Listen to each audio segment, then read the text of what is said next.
오늘 우리에게 주시는 하나님의 말씀 마태복음 14장 22절부터 36절 믿음을 증명하라. 다 같이 일어나셔서 하나님의 말씀을 함께 봉독하시겠습니다.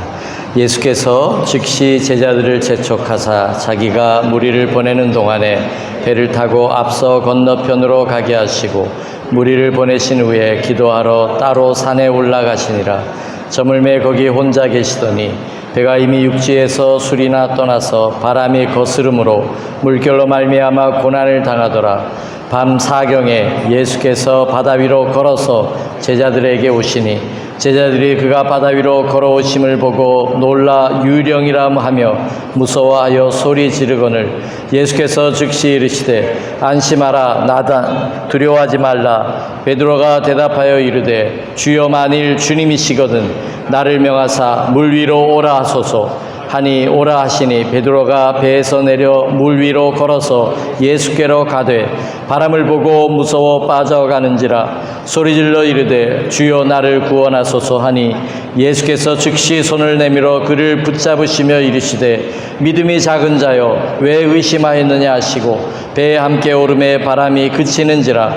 배에 있는 사람들이 예수께 절하며 이르되 진실로 하나님의 아들이소이다 하더라. 그들이 건너가 게네사렛 땅에 이르니 그곳 사람들이 예수신 줄 알고 그 근방에 두루 통제하여 모든 병든 자를 예수께 데리고 와서 다만 예수의 옷자락에라도 손을 대게 하시기를 간구하니 손을 대는 자는 다 나음을 얻으니라. 아멘. 자리에 앉으시기 바랍니다. 우리 함께 은혜로다 우리 찬양 드립니다.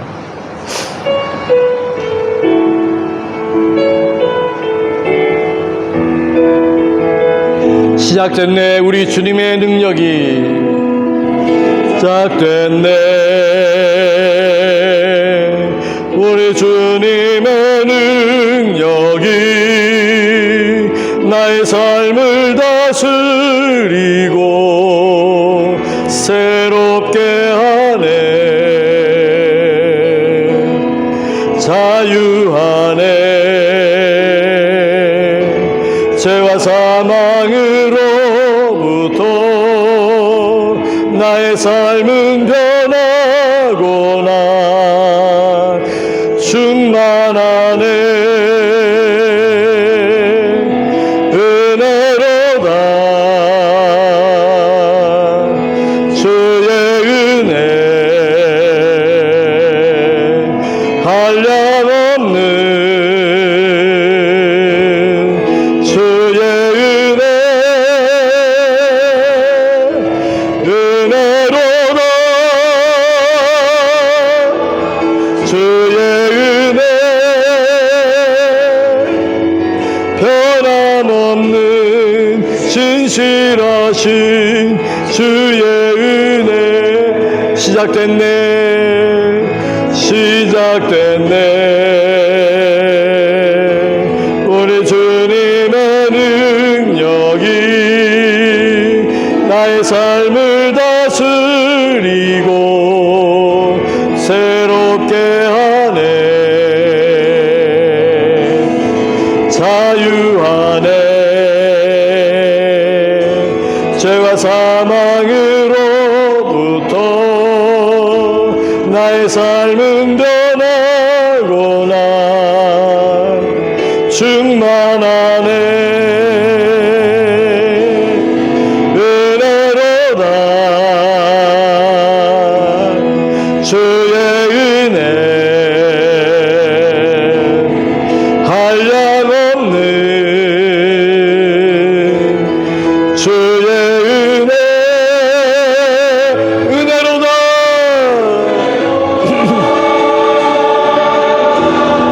주의 은혜 변함없는 진실하신 주의 은혜 은혜로다 은혜로다 주의 은혜 한량없는 주의 은혜 은혜로다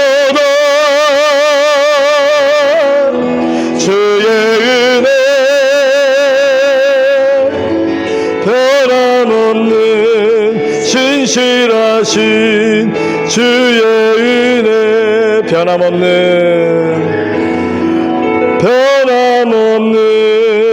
신실하신 주의 은혜. 할렐루야.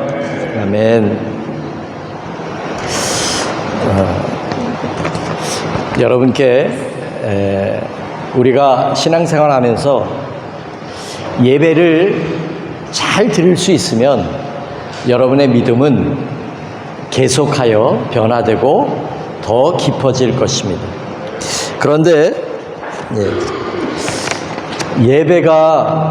예배를 드려도 아무 감동도 없고 예배가 자꾸 형식적으로 바뀌어지고 그렇다면 여러분에게 한 두 가지는 한번 꼭 지켜보시기 바랍니다.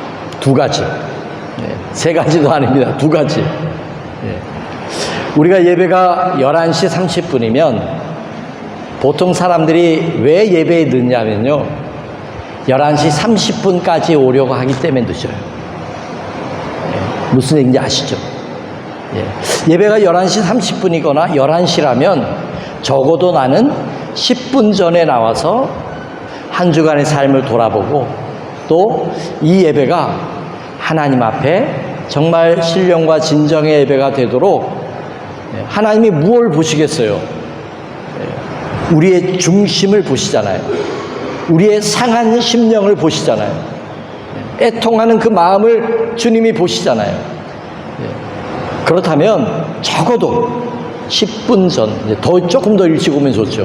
적어도 10분 전에는 이 자리에 나와서 예배를 위하여 기도하고 하나님 앞에 진심으로 한 주간의 삶을 고백하고 또 여러분이 가지고 있는 기도 제목이 있다면 기도하고 그게 여러분이 예배 시간만 조금 일찍 와서 이 자리에 나와서 기도할 수 있다면 여러분은 여러분의 예배가 이전보다 더 기쁨이 넘치고 은혜가 넘치는 예배가 틀림없이 될 겁니다. 두 번째는 뭐냐면요, 적어도 예배당의 중간 자리 앞으로는 앉으셔야 됩니다. 여러분에게 그걸 권면드리고 싶어요. 뒷자리에 앉는 것도 습관이에요. 여러분, 공부를 잘하려고 하는 학생들은 어떻게든 하나라도 더 놓치지 않으려고 앞자리로 옵니다. 그러니까 여러분이 그게 내가 예배를 대하는 태도거든요. 내가 주님 앞에 이 예배를 드리는 마음이거든요. 뒷자리에 앉으면요, 마음이 느슨해져요. 그리고 이렇게 사모하려고 하는 그 마음도 떨어지게 돼 있어요. 그러니까 예배 시간하고 적어도 이 자리의 중간 앞으로는 내가 앉겠다라고 하는 마음으로 그렇게 예배를 한번 드려보세요. 아마 뒤에 앉으신 분들은 좀 그럴 거예요. 지금이라도 좀 바꾸고 싶은 분들은 자리를 바꿔서 앞으로 좀 당기시면 좋겠어요. 두 가지 여러분 한번 잘 지켜보시기 바랍니다. 틀림없이 예배가 달라지게 될 것입니다. 설교는요, 굉장히 어렵습니다. 늘 제 마음에 가장 큰 부담이기도 합니다. 주일날 예배 마치고 나면 잠깐 좀 편안했다가 다시 다음 주 말씀에 대한 부담감이 마음에 차오릅니다. 오늘 이 말씀은 주님, 제가 무슨 말씀을 증거해야 될까요? 그걸 계속 주님께 묻는 거예요. 그런데 믿음을 증명하라고 하는 제목이 마음에 확 다가오는 거예요. 이 설교는 본문에서 시작한 게 아니고 보통은 본문을 가지고 시작을 하는데 오늘 말씀은 제목이 제 마음에 확 다가왔어요. 믿음을 증명해라. 제가 이런 표현을 쓴 적은 한 번도 없어요. 30년 목회를 하면서 믿음을 증명해라고 하는 말은 한 번도 한 적이 없어요. 다르게 비슷하게 표현했을지는 몰라도 그래서 저는 일주일 동안 믿음을 어떻게 내가 증명해야 됩니까? 주님, 이걸 가지고 씨름을 하고 묵상을 했어요. 그러면서 제 마음에 확신이 생겼어요. 그래서 그 확신도 함께 나누기를 원해요. 성경에 보니까 하나님께 쓰임받고 하나님 앞에 믿음의 역사를 체험한 사람들은 모두가 다 공통점을 가지고 있었어요. 그 공통점이 뭐냐? 믿음을 하나님 앞에 증명했어요. 하나님 앞에 그들의 믿음을 나타냈습니다. 그랬을 때 하나님이 그 믿음을 보시고 역사하셨어요. 그 사람을 통해서 나타나셨어요. 오늘도 우리도 마찬가지입니다. 오늘 우리도 믿음을 증명해야 됩니다. 한번 옆에 분하고 이렇게 인사하세요. 믿음을 증명해 봅시다 하고 한번 인사해 보세요. 자, 첫 번째 질문, 하나님을 믿으십니까? 아이, 목사님, 교회 다니면 다 하나님 믿는 거죠. 그 말이 맞을 수도 있지만 틀릴 수도 있어요. 교회를 다닌다고 정말 다 하나님을 믿느냐? 아닙니다. 정말 하나님을 믿습니까, 여러분? 그러면 여러분이 두 번째 질문, 하나님을 믿는다는 나의 증거는 무엇입니까? 여러분이 지금까지 하나님을 믿으면서 하나님을 믿는 그 믿음 때문에 여러분의 인생이 바뀌어진 것이 무엇이 있습니까? 여러분의 가치관이 무엇이 달라졌습니까? 삶에 대한 생각이, 삶에 대한 태도가 무엇이 바뀌었습니까? 하나님의 믿음의 영향력이 여러분의 삶을 움직였습니까? 만약에 그것이 없다면, 그것을 이야기할 수 없다면, 증명할 수 없다면, 죄송하지만 교회를 다녀도 여러분은 하나님을 믿는 게 아닙니다. 믿음이라고 하는 것은 하나님과 나와의 신뢰의 관계입니다. 하나님을 신뢰하기 때문에 우리는 고난 속에서도 나아갈 수 있는 것이고, 아무것도 보이지 않지만 그 보이지 않는 세계를 향하여 내 인생을 던질 수 있는 그런 일들이 일어날 수도 있다라고 하는 거예요. 하나님을 믿기 때문에 여러분이 지금까지 한 것이 무엇이 있습니까?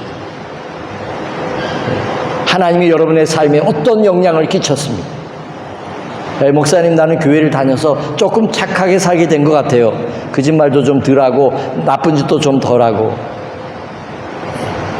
그 정도를 가지고 우리가 하나님을 믿는다고 할 수 있을까요? 우리는 믿음에 대한 하나님과 나와 신뢰관계에 대하여 끊임없이 우리가 관심을 갖고 우리가 점검하지 않는다면 마치 부부가 함께 살고 1년, 2년, 3년, 10년, 20년을 살아도 잘 모를 때가 있어요. 그냥 사니까 사는 거일 수도 있다니까요. 우리가 20년을 하나님을 믿는데 그냥 믿으니까 믿는 거예요. 그냥 교회 주일이면 교회 가는 줄 아니까 교회를 나오는 거예요. 아무런 감흥도 없고 한 집안에 살지만 아무런 서로에 대한 관심도 없고 한 이불을 덮고 살지만 같이 산다고 사는 겁니까? 같이 산다고 그게 사랑하는 걸까요? 믿는 걸까요? 서로를 신뢰하는 걸까요? 우리가 이러한 착각에서 벗어나야 될 줄로 믿습니다. 오늘 우리는 내 속에, 여러분, 우리는 이렇게 생각합니다. 목사님, 마음으로 믿는 것도 믿는 거잖아요. 맞아요. 마음으로 믿어 의에 이른다고 하는 말씀이 있습니다. 그러나 믿음의 특성상, 믿음이 가지고 있는 특성은 가만히 있지를 못합니다. 믿음이 있다면 나타나게 되어 있어요. 증명되게 되어 있어요. 믿음의 특성상 그래요. 그래서 우리가 마음으로 믿고 있다면 그것도 잘하신 거예요. 그러나 내 마음에 있는 이 믿음을 이제는 증명하는 믿음으로, 나타내는 믿음으로 우리가 바뀌어야 될 줄로 믿습니다. 내가 살아가는 인생 가운데 하나님을 믿는 믿음의 영향력은 무엇입니까? 여러분의 삶을 돌아보면서 이것에 대하여 우리 이웃에게, 다른 사람에게 이야기할 수 있어야 됩니다. 내가 하나님 믿어서 내가 이런 일이 있었는데 내가 이렇게 됐고, 이렇게 결정했고, 이렇게 변화됐고, 이렇게 내가 살고 있다. 믿음의 간증들이 있어야 됩니다. 자, 믿음은 어떻게 증명될 수 있을까요? 우리는 믿음의 조상이라고 하는 아브라함을 빼놓을 수가 없죠. 어느 날 하나님이 아브라함에게 나타나셨습니다. 그리고 아브라함에게 말합니다.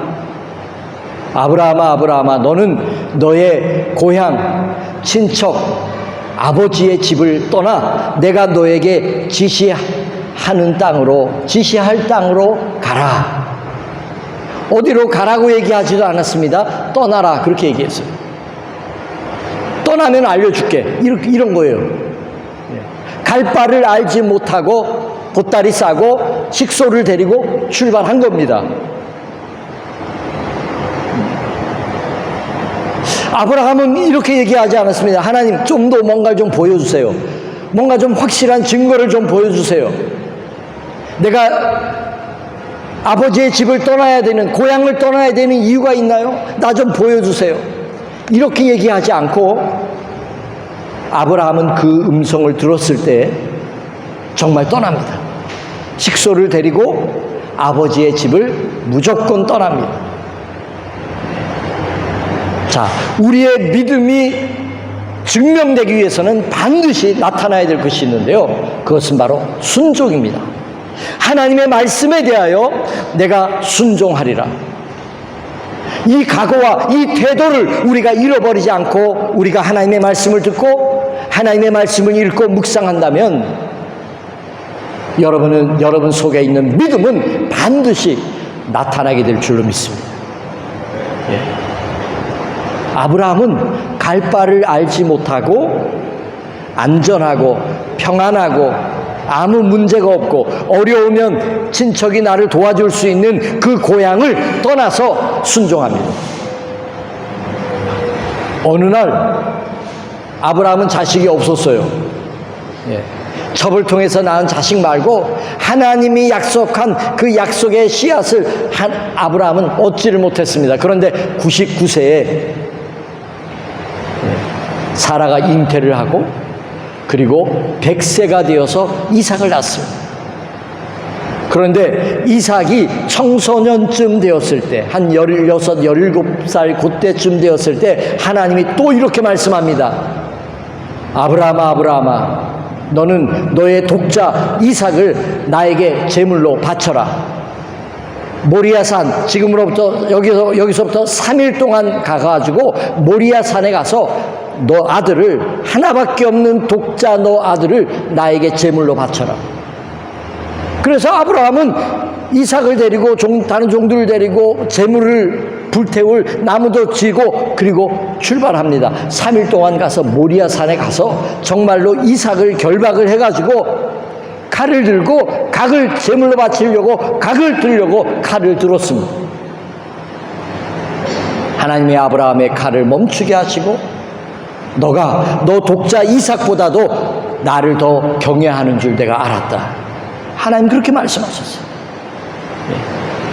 이삭을 바치라고 하는 것은 상식에도 맞지 않습니다. 하나님이 약속하신 것도 맞지 않습니다. 왜? 이삭은 자기의 약속의 씨앗이고 민족을 이루는 첫 번째 씨앗이기 때문에 그렇습니다. 그런데 오늘 하나님이 바치라는 거예요. 우리 같으면 그 말씀에 순종할 수 있을까요? 그러나 아브라함은 묻지도 않고 따지지도 않고 그대로 순종합니다. 우리의 믿음이 우리가 거기까지 좀 갔으면 좋겠습니다. 우직하게 이것저것 따지지 않고 약삭빠르게 계산해서 나에게 이익이 되면 순종하고 나에게 조금 희생이 되거나 어렵거나 위험하면 순종하지 않는 그런 얄팍한 믿음이 아니라 나에게 손해가 나도 그 길을 선택합니다. 그렇게 순종합니다. 오늘 이 마지막 시대에 그런 우직한 믿음의 소유자가 되시기를 주의 이름으로 축원합니다. 여러분 마음속에 있는 믿음이 나타나려면 우직한 이 순종의 믿음을 가져야 됩니다. 그래서 이렇게 기도하십시오. 여러분, 주님의 말씀이라면 제가 어떤 것이든 순종하겠습니다. 여러분 그런 기도를 드리실 수 있나요? 주님의 뜻이라면, 주님이 말씀하시면 제가 어떤 것도 순종하겠습니다. 내려놓으라면 내려놓겠습니다. 가라면 가겠습니다. 떠나라면 떠나겠습니다. 있으라면 있겠습니다. 죽으라면 죽겠습니다. 여러분, 일사각오의 믿음은 옛날 우리 믿음의 선배들이 정말 믿느냐 안 믿느냐, 그러면 죽느냐 사느냐의 문제, 그때에만 일사각오의 믿음이 필요한 게 아니고 지금 이 시대에 세상에 혼탁해져 있고 믿음이 무엇인지 모르는 이 시대에 우리가 만약에 그런 믿음으로 살 수 있다면 하나님은 그 믿음을 빛나게 하실 것입니다.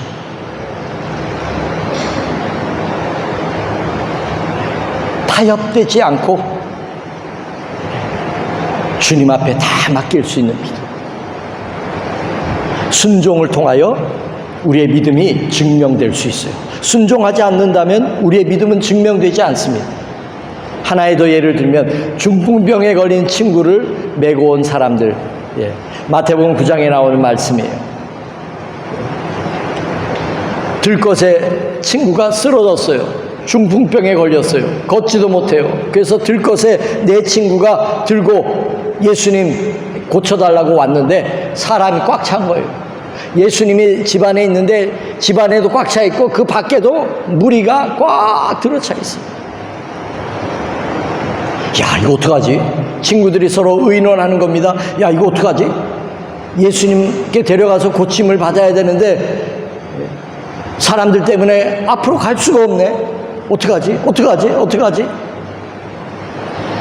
그때 한 친구가, 야, 우리가 그래도 여기까지 우리 친구 고쳐보겠다고 왔는데 틀림없이 예수님 앞에만 데려가면 우리 이 친구가 걷지도 못하는 이 풍으로 쓰러진 이 친구가 다시 걸을 수 있을 텐데 어떻게 예수님 앞에 데려갈 수 있는 방법이 없을까? 서로 머리를 맞대기 시작합니다. 그때 한 친구가, 야, 여기 사람이 너무 많으니까 우리 위로 올라가자.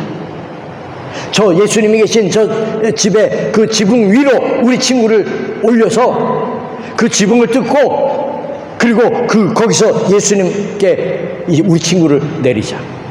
제가 이걸 한번 가만히 그 친구들의 마음을 생각하고 이 친구들이 어떻게 행동했을까를 생각하고 해봤습니다. 자, 내 마음속에 있는 믿음이 나타나기 위해서는 반드시 문제에 부딪히게 돼 있어요. 장애물이 반드시 나타납니다. 여러분이 하나님을 잘 믿으려고 하면 할수록 유혹도 더 심해질 거고 타협하고자 하는 것도 더 심해질 거고 앞에 큰 장애물들이 꽉꽉 막히기 시작할 거예요. 그때 어떻게 하시겠어요? 자, 요때가 중요해요. 내가 잘 믿어보려고 하는데 내가 말씀에 순종해 보려고 하는데 가장 가까이 있는 사람이 나를 방해해. 친구가 방해해. 문제가 터져요. 문제가 터집니다. 옴짝달싹 못하는 그런 상황에 처하기도 합니다. 내 힘으로 풀 수 없는 문제들이 봉착하기도 합니다. 그때 대부분의 사람들은 그냥 주저앉습니다. 그냥 포기합니다. 절망합니다. 에이, 그럼 그렇지. 내가 뭐 별로 가지고 있지도 않은 믿음, 이 쬐끔만 믿음 가지고 내가 잘 믿어보려고 하다가 아예 안 되겠다. 그냥 대충 믿자. 이렇게 돼버려요. 예. 교회 안에는 이런 사람들로 가득 넘쳐 있어요. 믿음을 포기한 사람들. 예. 믿음을 포기한 사람. 더 이상 앞으로 나가지 못하는 사람들. 예수님이 요 안에 있는데 그 앞으로 다가가지 못하는 사람들, 그냥 그 밖에서 주저앉아 있는 사람들이 얼마나 교회 안에 많은지 몰라요. 여러분이 문제에 봉착했을 때, 장애물이 여러분을 둘러싸고 있을 때 포기하지 마십시오. 믿음의 역사는 반드시 일어나게 되어 있습니다. 왜? 하나님은 믿음에 반드시 반응하십니다. 여러분의 작은 믿음이라도 여러분이 그 믿음을 증명하려고 애쓰고 힘쓸 때 여러분은 아무리 불가능의 문제가 여러분을 막고 있다 할지라도 여러분은 그거를 이길 수 있어요. 믿음은 그렇습니다. 할 수 있거든요. 무슨 말이냐? 믿는 자에게 능치 못할 일이 없느니라.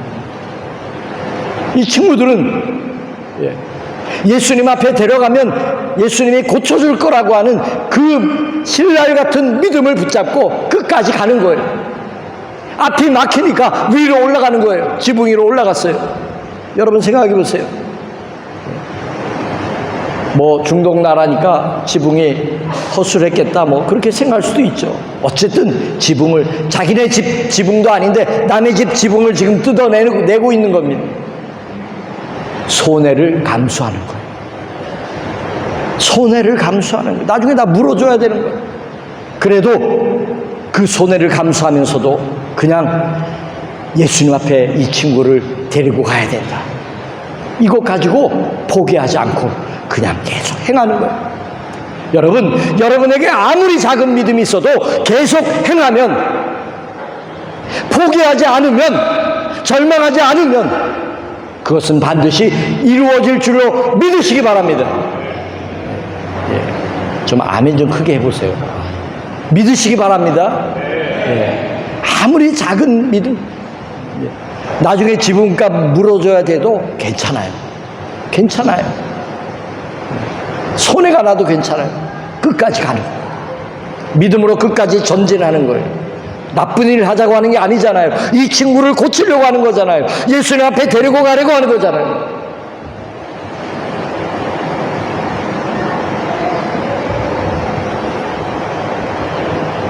믿음을 나타내려고 하면요, 위험하기도 합니다. 성경에 보면 목숨을 건 사람도 많아요. 용기가 필요해요. 결단력. 그냥 가만히 있으면 어쩌다 좋은 일이 일어나고 이런 차원이 아닌 거예요. 믿음의 행보는 그런 차원이 아니에요. 위험을 감수해야 되고 용기 있는 결단이 필요하고, 죽어도 내가 좋다, 내가 망해도 좋다, 그런 각오와 결단이 필요한 것이 믿음의 발걸음이에요. 때로는 무모할 때가 있어요. 마치 지붕을 뜯는 것처럼 무모할 때가 있어요. 때로는 모든 것을 걸어야 할 때가 있어요. 때로는 모든 것을 걸어야 될 때가 있어요. 때로는 실패하고 넘어지기도 합니다. 믿음으로 행했는데 다 잘 되지 않아요. 믿음으로 행했는데 다 성공하지 않아요. 믿음으로 행했는데 오히려 망하는 경우도 많아요. 믿음으로 행했는데 실패하고 넘어지는 경우도 많습니다. 그러나 그게 실패가 아니에요. 하나님이 볼 때에는 실패가 아니에요. 자, 오늘 우리가 읽은 말씀에 아까 얘기한 대로 제목이 먼저 주어지다 보니까 여기에 맞는 본문을 찾기가 굉장히 힘들었어요. 그런데 저에게는 이 베드로의 도전과 실패가 제 마음에 딱 감동으로 다가왔어요. 자, 지금 상황이 이런 거예요. 물고기 2마리와 떡 5덩이로 남자만 5,000명을 먹이고 난리가 난 거예요. 그 기적의 현장이 난리가 났습니다. 그래서 예수님은 제자들을 빨리 배 태워서 가버나움 쪽으로 보내고 예수님은 혼자 산으로 기도하러 가셨어요. 그런데 한밤중에 파도가 일고 바람이 불고, 그래서 막 배가 위험에 처하고 그렇게 된 거예요. 그때 예수님이 물 위로 뚜벅뚜벅 걸어서 제자들에게 다가온 거예요.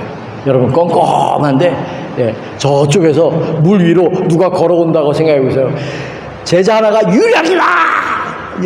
그리고 막 놀라 자빠진 거예요. 물 위로 누가 걸어옵니까? 유령이다. 그러니까 예수님이 나다 두려워하지 말아라. 나다. 그때 베드로가 만일 주님이시라면 나를 명해서 물 위로 걸어오게 해달라고.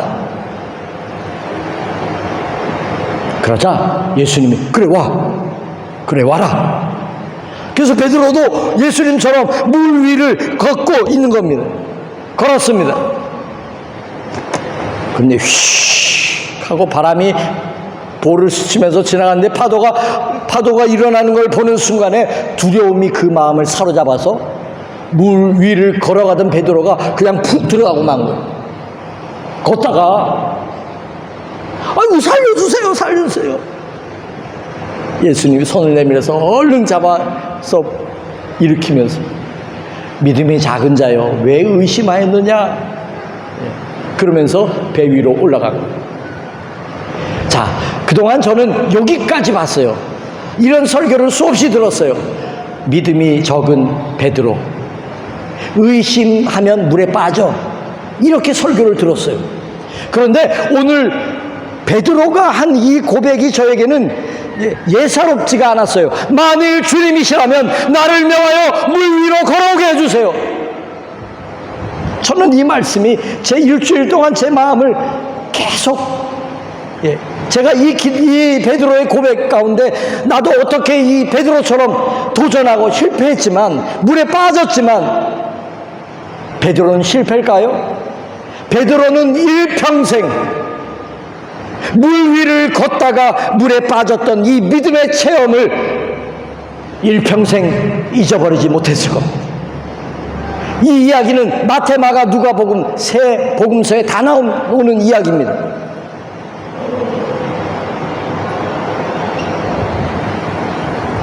만일 주님이시라면 나를 명하여 물 위로 걸어오게 해주세요. 저는 이 말씀이 어떻게 해석되었냐면요, 믿음이 적은 베드로, 두려워해서 물에 빠진 베드로, 물론 그렇게 됐어요. 그러나 만일 주님이시라면 나를 물 위로 걸어오게 해주세요. 우리가 적어도 믿음을 체험하기 원하고 하나님이 내 인생 가운데 살아있음을 내가 경험하기 원한다면 우리도 이 기도를 드려야 된다. 만일 하나님이 살아계시다면 하나님 내 인생을 바꿔주세요. 여러분, 이 기도를 드릴 수 있겠습니다. 만일 하나님 살아계시다면 이것 좀 풀어주세요. 내 인생을 바꿔주세요. 내가 주님께 걸겠습니다. 내 삶을 걸겠습니다. 오늘 우리는 그런 믿음의 기도를 드리지 않아요. 여러분, 빠질 때 빠지더라도 주님 살아계시지 않습니까? 주님 살아계시지 않습니까? 제가 이거 하길 원합니다. 그래서요, 믿음과 꿈은 항상 같이 다녀요. 왜? 믿음은 바라는 것의 실상이기 때문에 그렇습니다.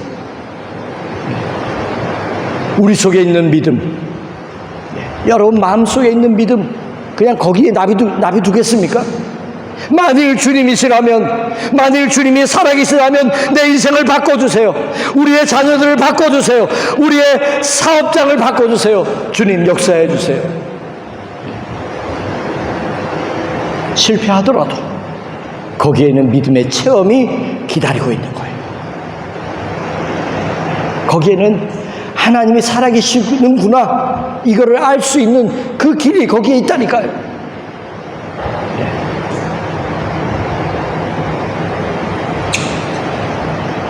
도전하였기에 깨달은 귀중한 믿음의 체험. 오늘 우리도 우리의 믿음이 죽어있는 믿음이 아니라, 우리 마음속에 머물러 있는 믿음이 아니라 살아서 생동하는 믿음으로 나타나기 위해서는 베드로와 같은 그런 믿음의 체험이 우리에게도 필요합니다. 여러분 꼭 그렇게 기도하시기 바랍니다. 주님 살아계시다면. 우리는요, 저도 마찬가지고 이렇게 생각합니다. 내가 100%의 믿음을 가지면 하나님이 역사하실 거야, 이렇게 생각하고 우리가 믿음을 사용할 생각을 하지 않습니다. 그러나 이제는 그렇게 생각하지 마세요. 나에게 100%는 없어요. 하나님을 믿는 것도 내 속에 하나님이 믿어져야 믿는 거예요. 여러분, 기도하는 것도 내가 기도하고 싶어서 기도하는 게 아니에요. 사실은 그래요. 예배도 마찬가지입니다. 하나님의 말씀을 읽는 것도 마찬가지예요. 내 결심과 의지로 하는 게 아니에요. 그거는 하루 이틀밖에 못 가요. 정말 하나님이 내 삶을 도와주셔야 돼요. 그래야 내가 기도도 할 수 있어요. 5분이라도 내가 기도할 수 있어요. 그러나 아니면 그게 안 돼요. 그러니까 믿음의 세계에도 내가 100% 믿어지면 나 이렇게 할 거야. 그게 아니라니까요. 마음에 의심이 있어도 베드로처럼 우리가 그렇게 할 수 있다니까요. 만일 주님이시라면 나 걸어오게 해주세요. 그러면서 하나님을 체험하는 거예요. 100%가 어디 있어요.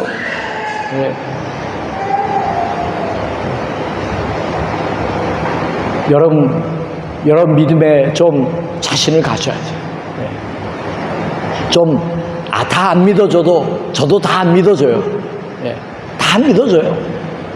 믿어질 때도 있고 안 믿어질 때도 있고 왔다 갔다 해요. 그래도 제가 깨달은 것은 그래도 이렇게라도 기도하자. 내 속에 있는 믿음을 나타내려고 애써보자. 그렇게 할 때 하나님은 여러분을 통하여 여러분의 삶 가운데 하나님이 살아계시구나. 그리고 우리의 삶을 세월이 가고 우리의 삶을 이제 주님 앞에 갈 때 뒤를 돌아보니까 내가 하나님을 믿음으로 행했던 그 일들이 하나님이 기억하시는 일들이에요.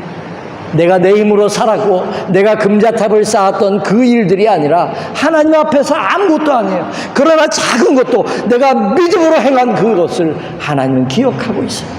할렐루야. 아멘. 우리 함께 찬양하고 기도합시다. 원하고 바라고 기도합니다. 저는 요새 이 찬양에 너무 마음을 쏟고 있어요. 그래서 새벽 한 달 넘게 지금 새벽마다 이 찬양을 우리가 부르고 있습니다. 원하고 바라고 기도합니다.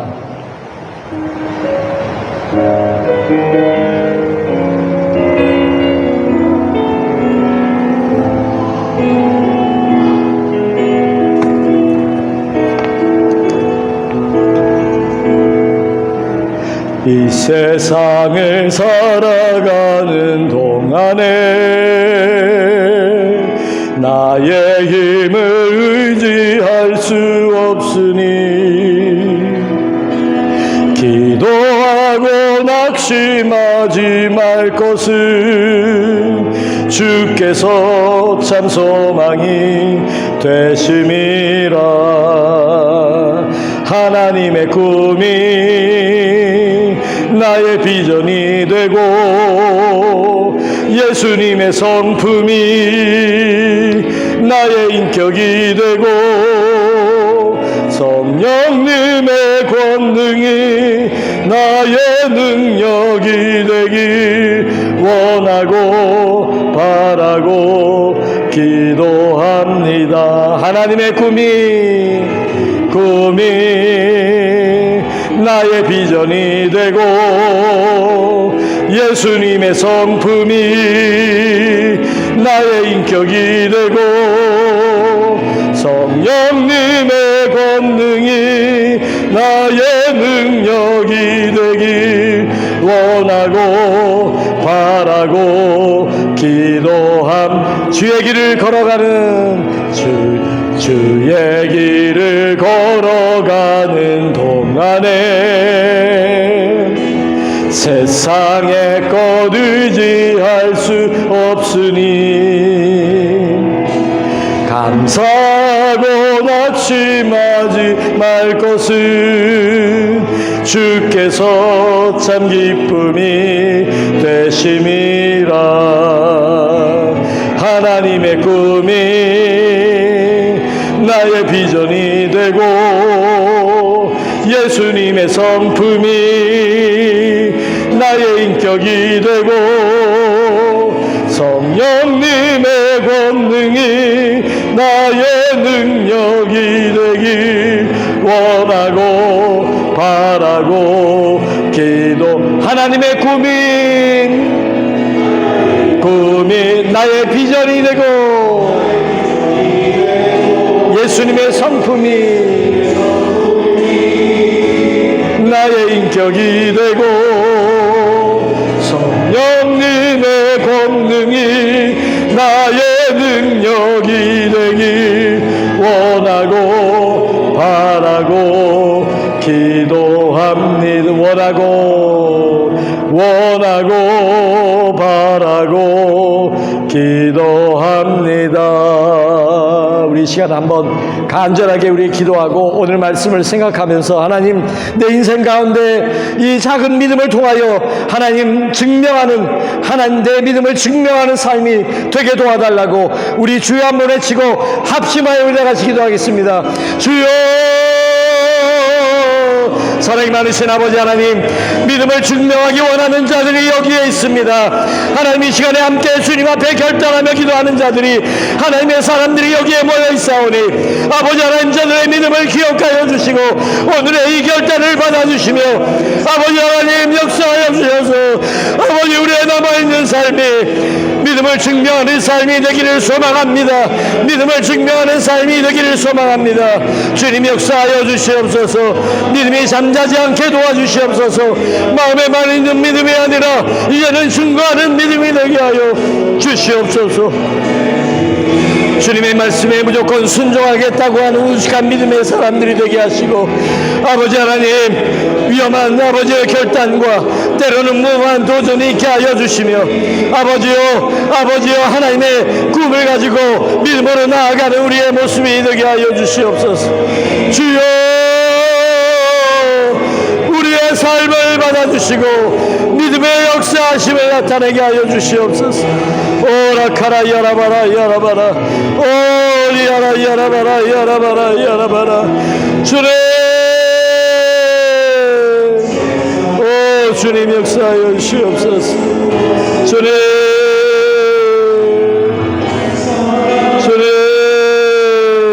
오라카라 야라바라 오 주님 아멘 아멘. 우리의 오른손을 가슴에 얹으시고 제가 기도하겠습니다. 하나님 오늘 예배에 결단한 자가 여기에 있습니까? 이제 믿음을 증명하는 삶을 살기로 원하고 소망하는 자가 여기에 있습니까? 하나님 그 결심과 그 마음을 꼭 기억해 주시고 아버지 한 걸음 한 걸음 하루하루 인생이 믿음의 발자취를 남기는 복된 삶이 되도록 축복합니다. 때로는 위험할 것이고 때로는 유혹이 있을 것이고 때로는 모험해야 될 무작정 떠나야 될 때가 있을 것입니다. 아버지요 때로는 장애물이 앞을 가로막을 때가 있을 것입니다. 그러나 믿음은 포기하지 않는 것이오매 주님을 믿고 끝까지 나아가며 전진하는 믿음의 사람들 되게 하여 주시옵소서. 지금은 우리를 구원하기 위하여 가장 귀한 생명을 십자가의 제물로 내어주시고 부활하신 예수님의 그 크신 은혜와 하나님 아버지의 끝이 없으신 사랑하심과 성령님의 역사 내주 감화 감동하심이 우리 모든 믿음의 식구들 머리 위에 저들의 일터와 가정 속에 이 민족과 우리 조국 위에 이제로부터 영원히 함께 하옵시기를 간절히 축원하옵나이다.